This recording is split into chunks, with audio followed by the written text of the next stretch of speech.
¿Y a eso cómo era en Tasha? Eso en Tasha aquí era muy fácil. Íbamos valguerando y iba siempre un paisano de una canción, vea. Los niños del pueblo venimos a dar las felicidades de la Navidad.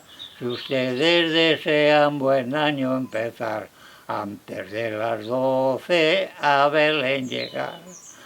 A Belén llegaron y luego encontraron un portal muy viejo, muy mal preparado. Se hallaron conformes de allí se quedar, antes de las 12 a Belén llegar.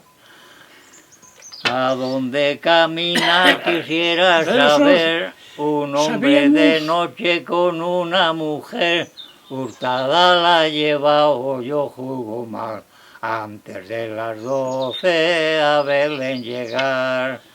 Respondió José, no la llevo hurtada, que de esos señores no me tocó nada, a mí me la dio quien la podía dar, antes de las 12 a Belén llegar. Aquí nació un niño dentro de un pesebre, entre hierba y taja y sin ningún albergue. A mí me la... No, ahora no me... El que rige el cielo, la tierra y el mar, antes de las 12 a Belén llegar. Ahora había uno que ahora no me acuerdo.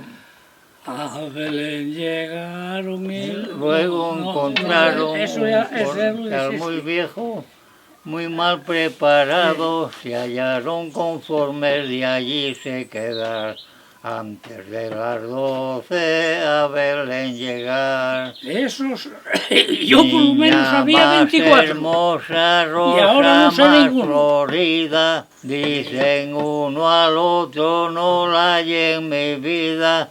Un hombre tan viejo no ha escogido mal, antes de las 12 a Belén llegar.